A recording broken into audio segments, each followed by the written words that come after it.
Hi Explorers. Today the book I want to share with you is called A Boy Wants a Dinosaur.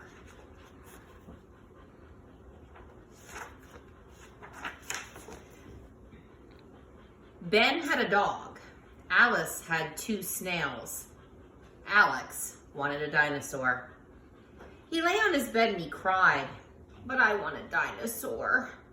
He sobbed until his grandfather put down his saxophone, put on his hat and coat, and said, "A boy wants a dinosaur this much, then a boy should have a dinosaur." And grandfather took him to the dino store. The dino store was big and glassy. It took up most of Ginkgo Street. For someone who wanted a dinosaur, it was certainly the place to be. On the first floor were the grown dinosaurs. On the second floor were the young dinosaurs. In the basement, the baby Hadrosaurus splashed and the Hadrosarium. On the top floor, the pterosaurs soared in the pterosaur. And on the third floor, there was everything you could ever need for a dinosaur. First, Alex thought he wanted a triceratops. Then he thought he wanted a fabrosaur.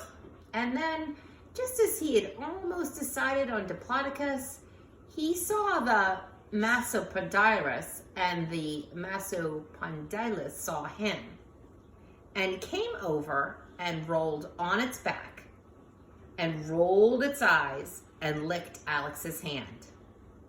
"I'm going to call him Fred," said Alex. "But she's a girl," said his grandfather, reading the sign. "A girl who eats anything, meats and plants." "Well, then I will call her the one who eats everything. But we'll call her Fred for short," said Alex. And they ordered what she would need. They put on her collar and the lead, and they set off for home. When they got home, Alex could not wait to see Fred eat. 2 bags of fossils soaked in all the milk in the fridge.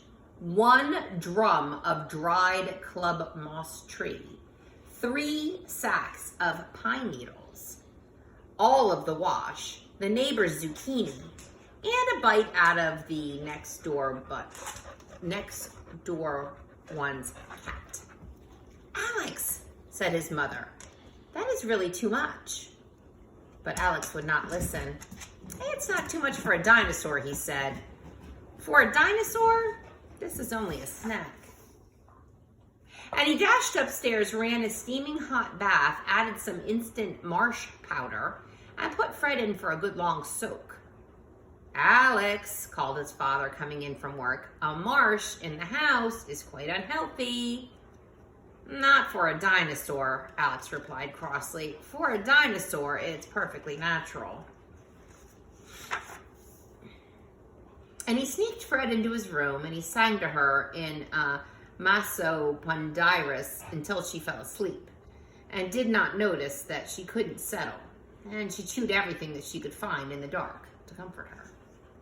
When Alex's mom came in the next morning, she threw her hands up in the air and sat on the bed and cried and wailed. "It's terrible," she wailed. "Monstrous and prehistoric." "Not for a dinosaur," Alex explained as patiently as he could. "For a dinosaur, this is much more like home."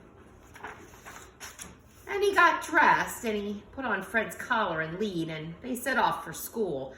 On the way, Fred spotted a truck turning a corner and bounded into the road and lashed out.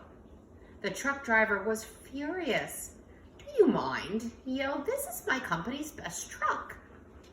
"Not to my dinosaur," Alex yelled, losing his temper. "To my dinosaur, it probably looks like a T-Rex." And he dragged Fred away and into school. Alex's friends were very excited about having a dinosaur in Pet's Corner, but Miss Jenkins was not so sure. "A classroom is a place for sitting still, for listening and learning with no distractions," she said. Oh, not for my dinosaur, said Alex. This classroom is making her feel very, very sick. And he ran and got his grandfather, and they took Fred to the vet. The vet looked at Fred's tongue and listened to her heart and shone a light into her eyes. He asked about the fight with the truck and x-rayed her for broken bones. Well, asked Alex, what is it? What's the matter with her? Oh, it's nothing that a nice long walk in the country won't cure, said the vet. And there amid the fields of sheep and barns and hay, Fred parked up. She gambled and lolloped, she lumbered and she strode, and she would not stop until they reached the other side of the thick pine forest. Running after her, Alex saw why. Stretching all around them was a crusty old swamp edged by giant club moss trees. Fred reared up and ran for it. Now, Fred, yelled Alex, this is going too far. No, not for a dinosaur, it's not, shouted Alex's grandfather. And with a bubbling under shout, Alex woke up.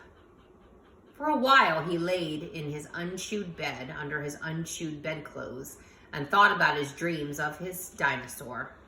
And then he called for his grandfather. Yep, said his grandfather.